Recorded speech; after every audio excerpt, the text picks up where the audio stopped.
Hello, my lovely listeners. I hope you are all keeping well. Thank you for tuning in for this.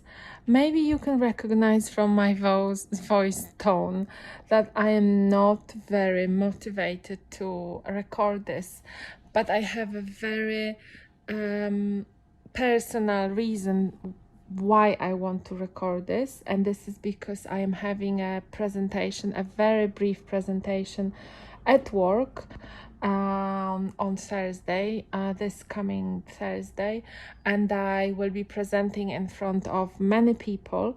And I believe, since I have been recording those podcasts, I got better in public speaking, funnily enough.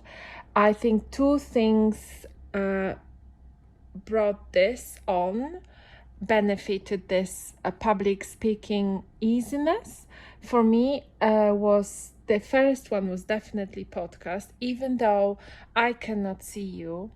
I don't know who you are. I know where you are tuning in, so I can see the stats. I can see that there are people from around the world, and this is really also almost hard to imagine that someone from Japan or India is listening to me, which I'm so happy and grateful about. That something like this, so simple, has got such a big reach out.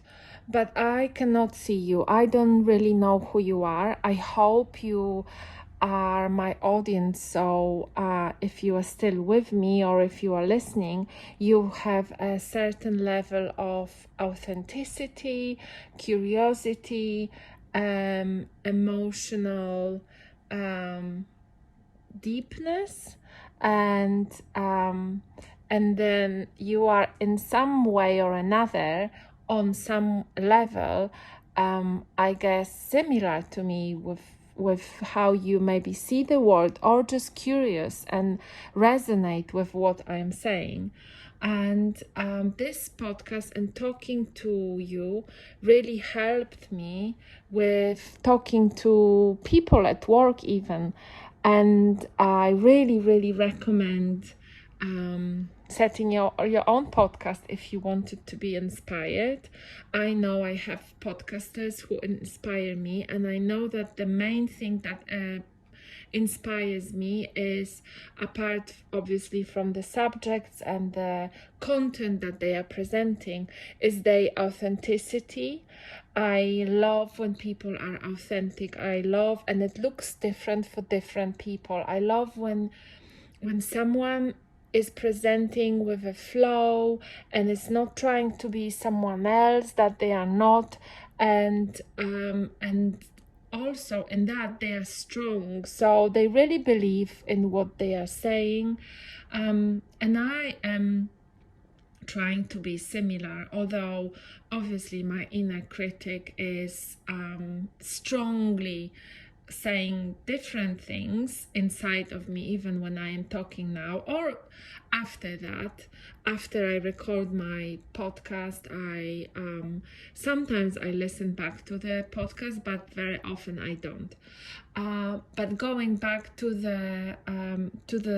my personal reason that I wanted to talk to you, and what made me talk to you today is that I am speaking out to my peers at work, and like I said, talking to you will warm me up to this event. And the other thing that I also cannot recommend highly enough is meditation. Meditation helped me ease my thoughts, meaning that the thoughts are still there and going strongly, because I have lots of thoughts. Actually, I went to this person who can see auras and kind of does cleansing.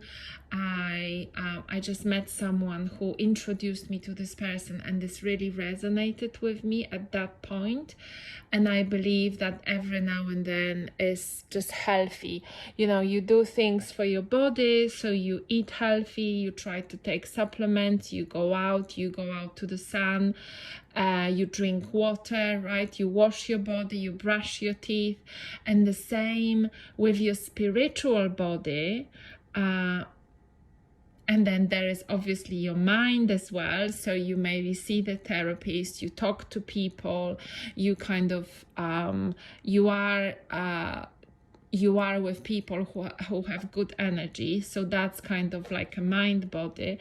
For spiritual body, and something that I just, like I said, resonated and I thought I needed at this time and moment was cleansing my auras. And also this person who she just basically reads off your picture. So I had to take a picture on the white background, and she then read my attachments. So for example, she by attachments I mean not the attachment styles, it's not that.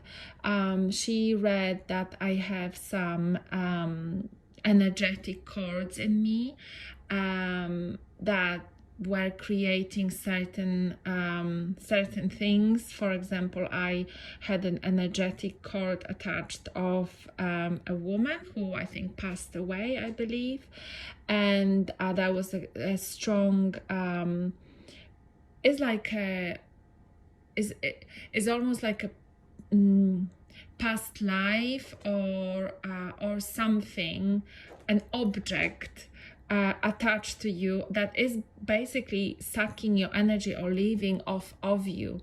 I won't go into details apart from two details that I wanted to talk to you about or tell you about. So my own experiences, and again quite vulnerable, so I hope you are nice about it. So about thinking, she did say that I have lots of thoughts forms going on around my head, and I actually resonate with that a lot, because I know, and in numerous tests and psychological tests and some other things, and also what people told me, I know that I have inclination to overthink. I think and I believe also as a woman, as a as a Gemini, as a highly empathic person, I live a lot in my head, and I tend to live in the clouds, although sometimes, or not sometimes, although I keep my legs on the ground or my feet on the ground, my head can be very much in the clouds. So the thought forms that this person saw on my pictures, I totally believe in that. The thought forms that are just circling around and around, and they are feeding off the closed circuit. So they just this repetitive thoughts that I kind of think that when I think about something very intensively, I come with solution. I come with a logical understanding of why this happened that way, or what is the best option in the certain situation. So I go around and round in circles and kind of chew it like a gum that already lost its taste and should be just dispose of. No, not me. I tend to go over and over and over till this gum of thought has got no more taste whatsoever, but is just going round and round. So these are the thought forms, and first of all, there is a certain level of acceptance for me, because this is this is what my lesson is. This is what I've been, this is how I am. It's the same way as I've been born tall. So this is the acceptance that I am tall, and I am taller than a lot of people in my surroundings, right? So this is, there are benefits of that, and there is sometimes downhills of that, because I don't know, one downhill would be that a lot of trousers, let's say, don't fit me because they are too short. Or maybe, I don't know, some boyfriends are shorter than me because I am quite tall for a woman or for a girl. So these are just some things that, and the same with those thought forms. I like to ponder, I like to think.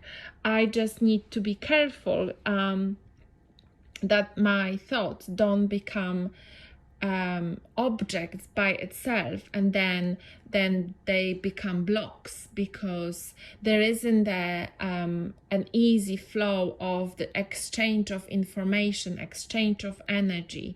The block forms, the thought forms,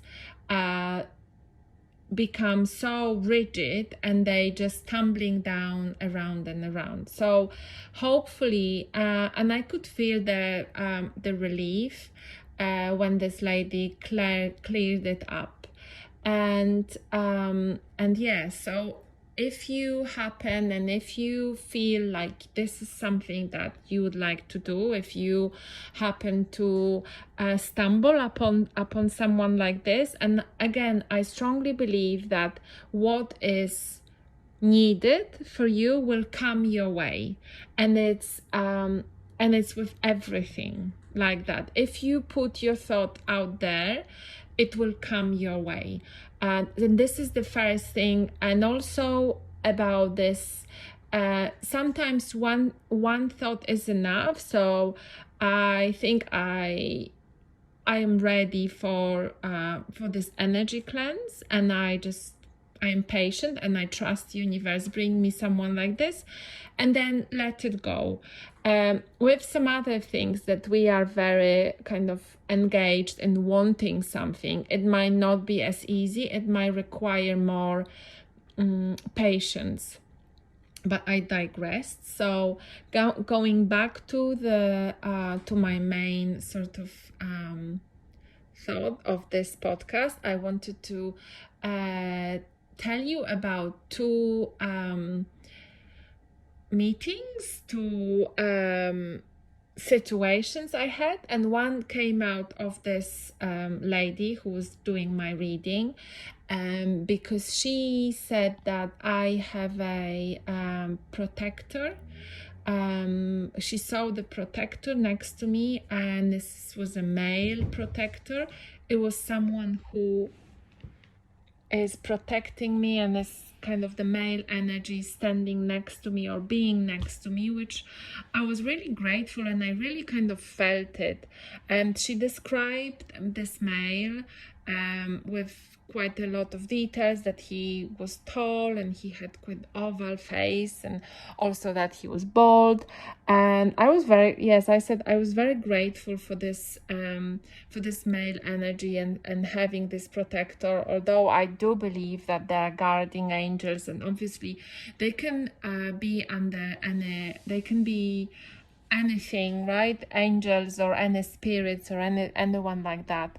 And I couldn't really say, I couldn't really think of anyone from my past or anyone from the family who would be matching this description. And then I went out with a friend, and then I met someone who, in a real life, who kind of matched this description. And I spoken to this person. I kind of fished him out from the crowd of people, because it was just so odd that day or two after this reading, I would meet someone like this. And actually this person was very spiritually open on his way of discovering his kind of path, and he's definitely spiritually awaken, and that was a very strong kind of first meeting connection, and very prominent because although there is lots of awakened people in the world, more and more, and especially young ones in their 20s and 30s, maybe not so many in their 40s, because this is just how that's how it is. Obviously, we have those waves of volunteers. If you are not familiar, I would send you to Dolores Cannon. This is Canon, I believe her surname is spelled. Dolores Cannon books, and she is on YouTube, and she talks about waves of volunteers. So basically this describes on which level of kind of spiritual awakening people are, and definitely now younger people are more intensely awakened, or being awakened than maybe those older generations. But nevertheless, this person that I met, he was quite very spiritually awakened, knew about meditation and kind of all the new age, also new age science or new age knowledge about soul friends or twin flames and things like this, and really searching. So we did have a really good conversation, didn't go kind of much further, but this connection definitely was something that I didn't expect, or didn't realize that I could kind of find someone like this just by pointing at this person. Really looks like the one that this lady described. And then another connection I had, that was with a waiter. We were in a restaurant with another friend, or a bar or restaurant, and in totally different city, in totally different in the same country but in a different city. And this was a young guy, and he basically that we didn't have a lot of space on the table, and I said, let's put this teapot somewhere there on the radiator next to it. And he said, yes, but if it gets broken, I'm gonna, my manager is gonna kill me. To what I said, we are all going to die anyway. And this totally opened him up, and he said, I'm just accepting that the fact that we are all going to die, this is something that comes slowly to me as an acceptance. And he must have been 20 years old, this young guy. And we just started chatting, and we ended up chatting about numerology, astrology, your rising sign, your moon sign, about the fact that he was an old soul.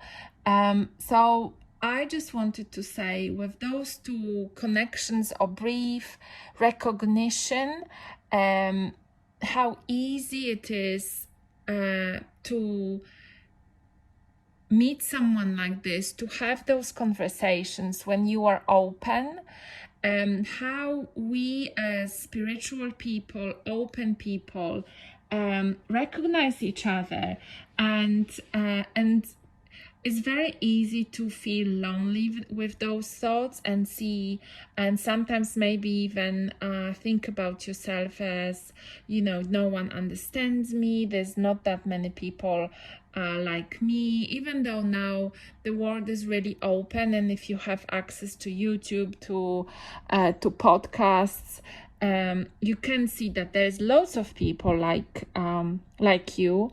But the other thing is that if you are, I don't know, in the corporate world or in the academic world, at school and somewhere like this, there isn't really many people like this. And those ideas about, soul searching and meditation and going inside yourself and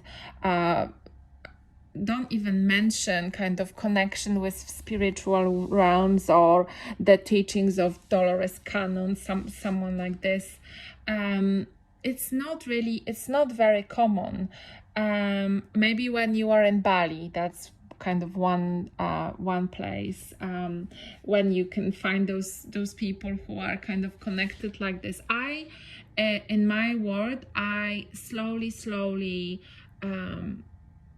pass this knowledge very gently and kind of in a delicate way to my friends who are quite open, who do listen. And some of them are more interested in numerology, some of them in astrology. Slowly, I get this knowledge to them, and some of them love crystals or like oracle cards. And it's all part of learning who we are. It's all part of helping us and guiding us back to ourselves and to God within us. And I would like to finish that little talk.